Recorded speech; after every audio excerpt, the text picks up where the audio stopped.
This is the S22 Ultra.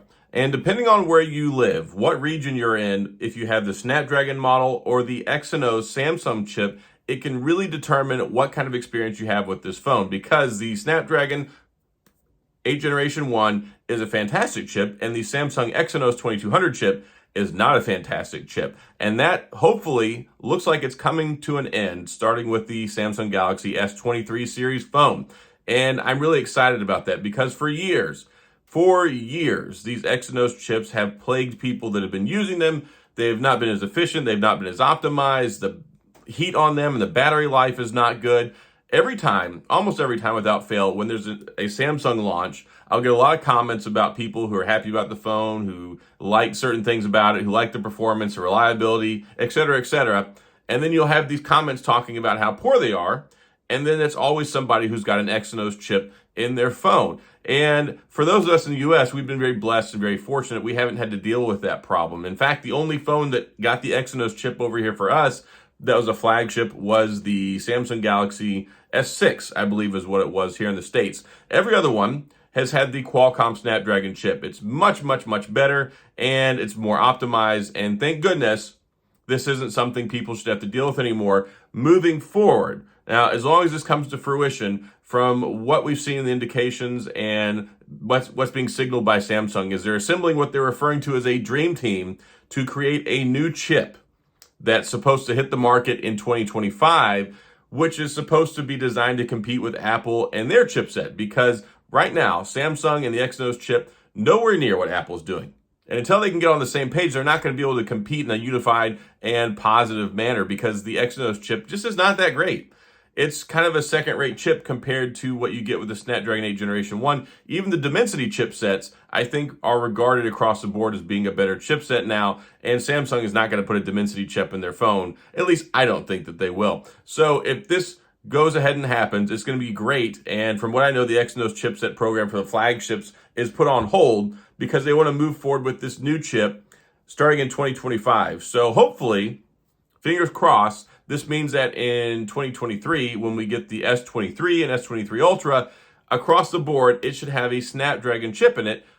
This would be great because if that extends to our European international brothers and sisters who like Samsung phones, your world could be completely better. Now, I can't guarantee this, but from the indications and everything that it looks like this is really happening. And if not this year, I'm sure probably for sure next year. So that would mean hopefully Qualcomm Snapdragon for everybody in 2023 and 2024, and then this brand new chip launch in 2025. And from what it looks like, this dream team of people they've assembled is about 1,000 people that they're putting to work to design this chip so that way Samsung can take their program into the future and try and compete on the same level as Apple. And that's been the biggest thing that they've been trying to do for so long, but Apple always stays several steps ahead of them. It always seems like Samsung succeeds in one area or one region or one different, they come up with some great ideas, but then it will still fall flat and it just doesn't compete on the same level as Apple. And trying to get that in-house platform customized chip that they have could really go a long way if they can get it done right. Like, we don't need another Exynos. We need whatever this new one is going to be called. I don't know if there's a new name associated with it or not, but I think this is a good idea. I think this is going to be great for the consumer.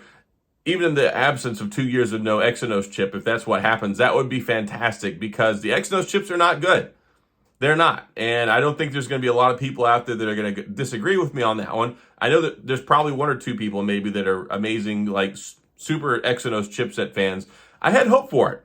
I thought for the longest time that Samsung would find a way to bring their Exynos chip up to speed so that we could compete and put it in there like the A-series chipset that Apple has or the M1.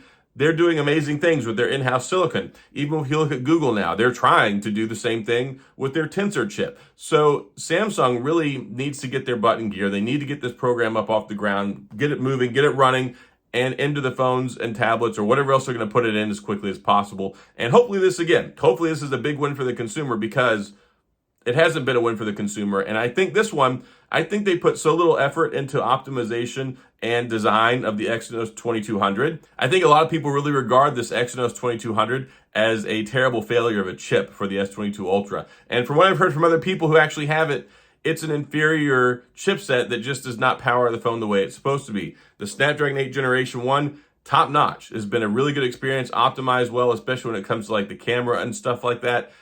Everything from the ground up is optimized when it comes to Android towards Qualcomm Snapdragon chipsets. And even Google themselves have run into problems with this, with their programming and with Android, because they're trying to use their Tensor chip. When you use a different chip, you have to program things a different way.